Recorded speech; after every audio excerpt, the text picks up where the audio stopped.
Sai Sanjeevani trust സംഘടിപ്പിക്കുന്ന രാമരാമ പാഹിമം രാമഭക്ത സംഗമം May 15, 16, 17 തീയതികളിൽ ഗുരുവായൂർ സരയൂർ നഗർ ടൗൺ ഹാളിൽ വെച്ച് നടത്തപ്പെടും.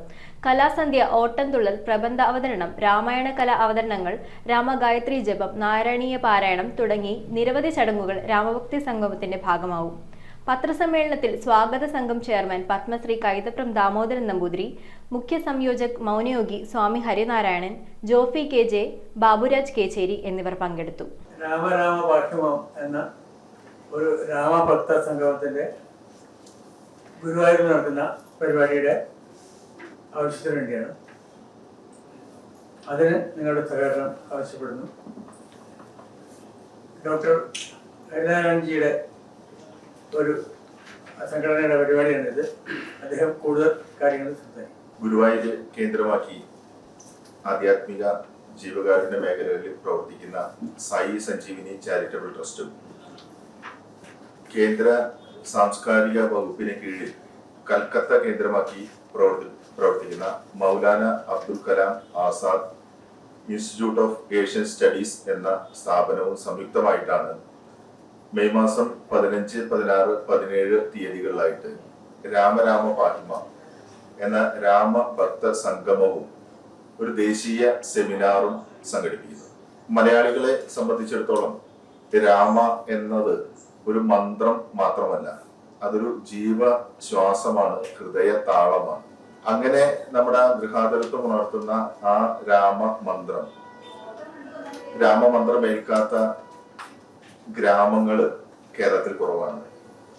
രാമന്റെ ആ ചൈതന്യത്തിന്റെ അനുഭൂതി അതല്ലെങ്കിൽ ആ സാന്നിധ്യത്തെ അറിയാത്ത മണൽത്തരികൾ പോലും കേരളത്തിൽ കുറവാണ്. എല്ലാ മുക്കിലും മൂലയിലും ആ രാമ സാന്നിധ്യം ഉണ്ട്.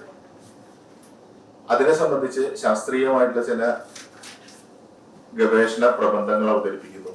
അതുപോലെ തന്നെ 1008 അമ്മമാരുടെ രാമഗായത്രി ജപം, 1008 അമ്മമാര് നേതൃത്വം നൽകുന്ന നാരായണീയ പാരായണം, ആദിത്യ ഹൃദയ ജപം, ഓട്ടംതുള്ളല്, നൃത്താവിഷ്കാരങ്ങള്, അതുപോലെ കേരളത്തിന്റെ ആദിവാസി സമൂഹത്തിൽ, ഗോത്ര സമൂഹത്തിലെ അന്യം നിന്ന് പോയിട്ടുള്ള രാമർകൂത്ത് എന്ന് പറയുന്ന കല, അതിന്റെ പുനരുജ്ജീവനം, അങ്ങനെ തുടങ്ങി ആധ്യാത്മികവും ഭക്തിപരവും അതുപോലെ തന്നെ അറിവിന്റെയും കൂടിയിട്ടുള്ളൊരു മിക്സ് ആണ് ശരിക്ക് ഈ രാമഭക്ത സംഗമം കൊണ്ട് ഉദ്ദേശിക്കുന്നത്.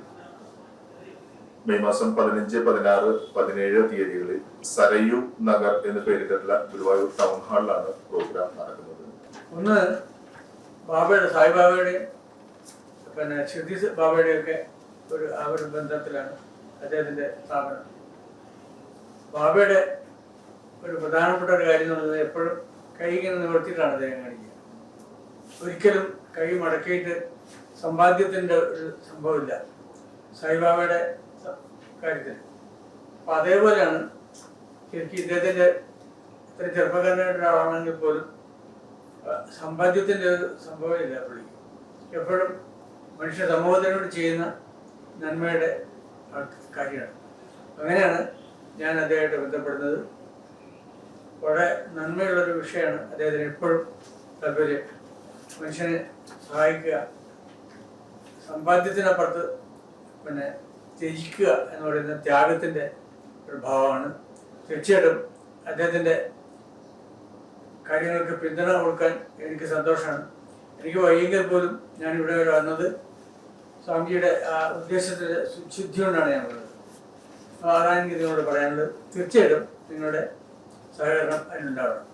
കേരളത്തിൽ ഒട്ടേറെ പ്രദേശങ്ങള് നമ്മൾ അറിയാത്ത തന്നെ ഈ രാമ കഥകളുമായിട്ട് ബന്ധപ്പെട്ട ഒട്ടേറെ സംഭവങ്ങളുണ്ട്. അപ്പൊ അതൊന്ന് പുതുതലമുറയ്ക്ക് പരിചയപ്പെടുത്താൻ വേണ്ടിയിട്ട് ഉള്ള ഒരു ഉദ്യമം എന്നുള്ള രീതിയിലാണ് നമ്മൾ. പിന്നെ ഗുരുവായൂരിനെ സംബന്ധിച്ചിട്ട് വൈശാഖ മാസത്തിന്റെ അവസാനം കൂടിയിട്ടാണ് ഒരു ഭക്തി. ഈ സാധാരണ രാമായണ മാസമൊക്കെ നടക്കുന്നത് പോലെ തന്നെ ഉള്ളൊരു മാസമാണ് വൈശാഖ മാസം. അതിന്റെ ഒരു സമാപനം കൂടിയിട്ടാണ് അവിടെ. ആർക്കിയോളജിക്കൽ സർവേ ഓഫ് ഇന്ത്യയിൽ പ്രവർത്തിച്ചിരുന്ന KK മുഹമ്മദ് സാർ വരുന്നുണ്ട്. അതുപോലെ തന്നെ TP ശശികുമാർ, അതുപോലെ തന്നെ അയോധ്യയ്ക്ക് വേണ്ടിയിട്ട് ആദ്യമായിട്ട് വിധി പ്രഖ്യാപിച്ച സുധീർ അഗർവാൾ ജസ്റ്റിസ്, അദ്ദേഹം അലഹാബാദ് ഹൈക്കോടതിയിലെ ജസ്റ്റിസ് ആയിരുന്ന സമയത്താണ് ആദ്യമായിട്ട് അയോധ്യയുടെ വിധി പ്രഖ്യാപിച്ചിട്ടുണ്ട്. അദ്ദേഹം വരുന്നുണ്ട്. അങ്ങനെ ഒട്ടേറെ എന്താ പറയാ ഒതന്റിക് ആയിട്ടുള്ള റിസർച്ച് വർക്കേഴ്സ് ആണ് ഇതിന്റെ പ്രബന്ധങ്ങൾ അവതരിപ്പിക്കുന്നത്.